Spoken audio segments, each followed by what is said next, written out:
Hello students, मैं उम्मीद करता हूं कि आप सभी लोग अच्छे होंगे।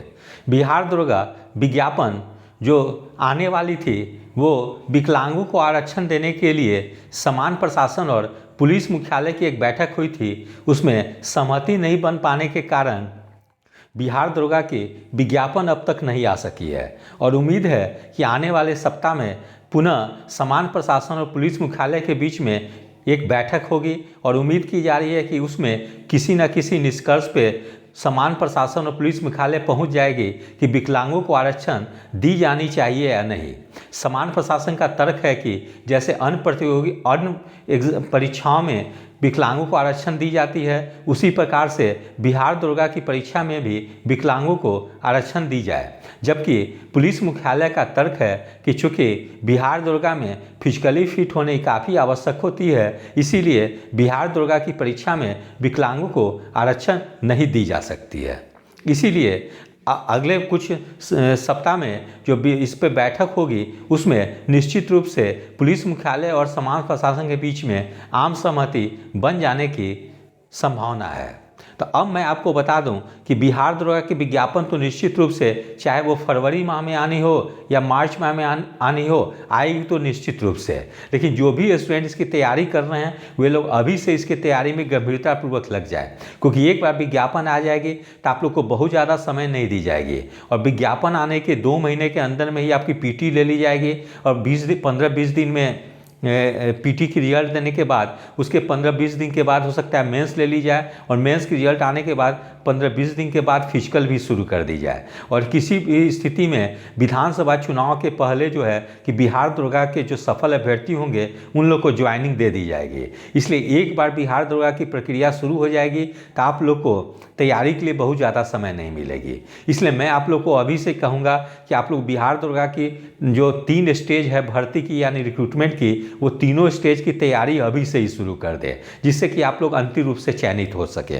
तो मैं आपको बता दूं कि बिहार दरोगा में सिलेक्शन के लिए आप लोग को 3 स्टेज से यानी 3 चरण से गुजरनी पड़ती है। यानी प्रिलिमिनरी टेस्ट यानी प्रारंभिक परीक्षा, नंबर 2 रिटन टेस्ट और नंबर 3 फिजिकल टेस्ट। तो जैसे पीटी में क्या होती है 100 प्रश्न रहते हैं, ठीक है, जिसमें आपको history, geography, polity, economy, science, environment, current affairs, miscellaneous, English, Hindi और मैथ्स, ये सब सेक्शन से प्रश्न पूछी जाती है।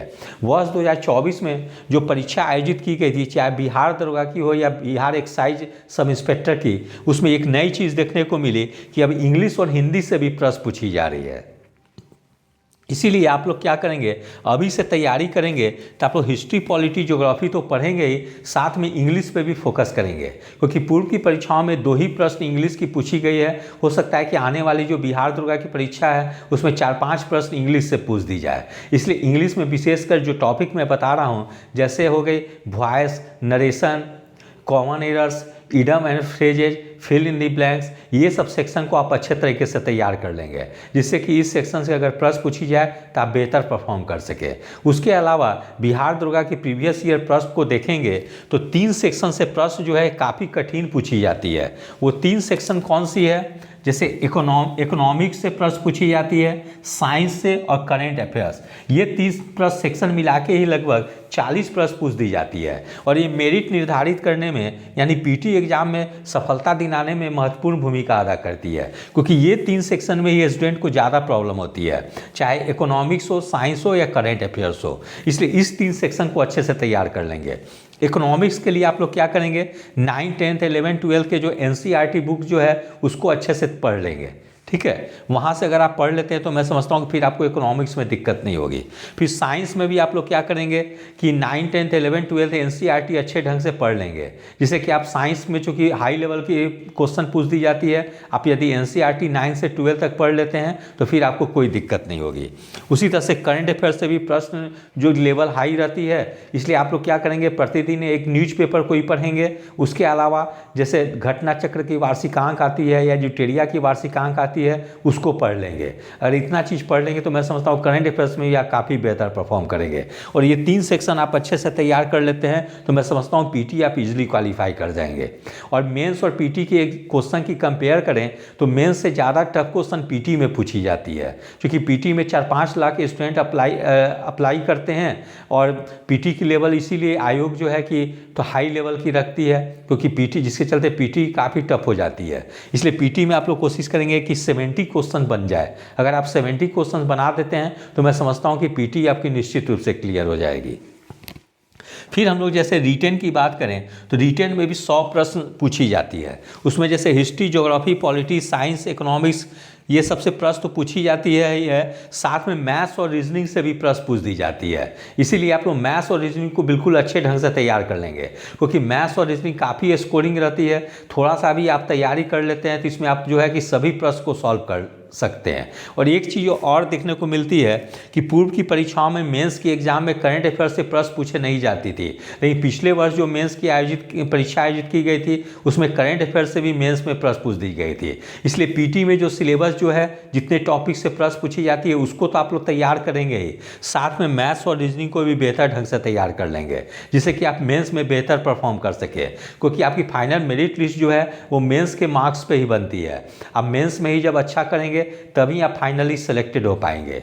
और मेंस में आप टारगेट लेके चलेंगे कि 80 क्वेश्चन जो है कि एनी हाउ 80+ क्वेश्चन को निश्चित रूप से सॉल्व करें। यदि आप इतना कर लेते हैं 80+ क्वेश्चन तो मैं समझता हूँ कि मेरिट आपकी निश्चित रूप से बन जाएगी। अब तीसरा स्टेज की बात करें तो तीसरा स्टेज जो होती है फिजिकल टेस्ट की होती है। ठीक है, फिजिकल टेस्ट की होती है। फिजिकल टेस्ट में क्या रहती है, जैसे लड़कों के लिए 1600 मीटर दौड़ 6.5 मिनट में लगानी होती है, 4 फीट हाई जंप होती है, 12 फीट जो है तो लॉन्ग जंप होती है, 12 फीट गोला भी फेंकनी होती है। तो बहुत सारे स्टूडेंट जो होते हैं कि दौड़ में छट जाते हैं। यदि आप अभी से पीटी और रिटेन की तैयारी के साथ साथ दौड़ की भी तैयारी अभी करेंगे तो जब जुलाई अगस्त में जब आपकी फिजिकल टेस्ट होगी तो उसमें आप पे बिल्कुल प्रेशर नहीं होगी और इजीली आप जो है कि फिजिकल क्लियर कर लेंगे। इसलिए आप लोग क्या करेंगे, दिन में पढ़ाई तो करेंगे ही, दिन में रात में, साथ में मॉर्निंग में या इवनिंग में 1 घंटा समय जो है फिजिकल टेस्ट की तैयारी के लिए भी निकालेंगे। और ग्राउंड में बहुत ज़्यादा समय नहीं व्यतीत करेंगे। आप लोग ग्राउंड में जाएंगे 15-20 मिनट जो है कि जॉगिंग कर लेंगे, 15-20 मिनट एक्सरसाइज कर लेंगे और हल्की फुल्की हाई जंप या लॉन्ग जंप करनी हो तो करेंगे, नहीं तो वो तो आपकी बाद में भी हो जाएगी यदि आपकी दौड़ सही रहेगी। इसलिए ज़्यादा तैयारी आप सिर्फ दौड़ पे ध्यान देंगे और प्रतिदिन कोशिश करेंगे कि 15 से 20 मिनट यानी 3 किलोमीटर जो है कि आप लोग दौड़ करेंगे। यदि आप अभी से ही 15-20 मिनट जॉगिंग करते हैं और 3 किलोमीटर दौड़ते हैं तो जब आपकी फिजिकल टेस्ट होगी उस समय आप लोग को कोई प्रॉब्लम नहीं आएगी और इजीली आप पीटी रिटेन के साथ साथ फिजिकल भी क्लियर कर लेंगे। तो मेरे द्वारा जो रणनीति जो बताई गई है यदि आप लोग इसको फॉलो करेंगे तो पीटी के साथ साथ रिटेन भी क्लियर होगी और फाइनल मेरिट लिस्ट भी आपकी फाइनल मेरिट लिस्ट में भी आपकी जगह रहेगी। और मैंने पहले जैसे बुक भी बताया है, जैसे आप लोग लूसेंट, घटना चक्र पूर्वावलोकन सभी विषय की ले लेंगे, परीक्षावाणी के बुक को पढ़ लेंगे इतने, और महेश वर्णवाल की भी कुछ सिलेक्टेड टॉपिक पढ़ लेंगे। तो ये सब बुक को अगर आप फॉलो कर लेते हैं तो मैं समझता हूँ कि आपकी पीटी रिटेन और फाइनल मेरिट लिस्ट जो है निश्चित रूप से बन जाएगी। और विविध भी इससे भी प्रश्न जो है 6-7 प्रश्न पूछी जाती है, उसको आप लोग क्या करेंगे, लूसेंट से तो तैयार करेंगे ही, लूसेंट समान ज्ञान बुक से ही, साथ में ज्ञानचंद प्रकाशन की एक बुक आती है समान ज्ञान की, वो भी काफ़ी अच्छी पुस्तक है, उससे भी विविध को तैयार कर लेंगे। तो ये सब लूसेंट और ज्ञानचंद समान ज्ञान मिलाकर अगर पढ़ लेते हैं तो मैं समझता हूँ जीके में आप काफ़ी बेहतर परफॉर्म करेंगे। तो यदि आप सभी लोग को मेरा चैनल अच्छा लगा हो इसे लाइक से और सब्सक्राइब करें। धन्यवाद, टेक केयर।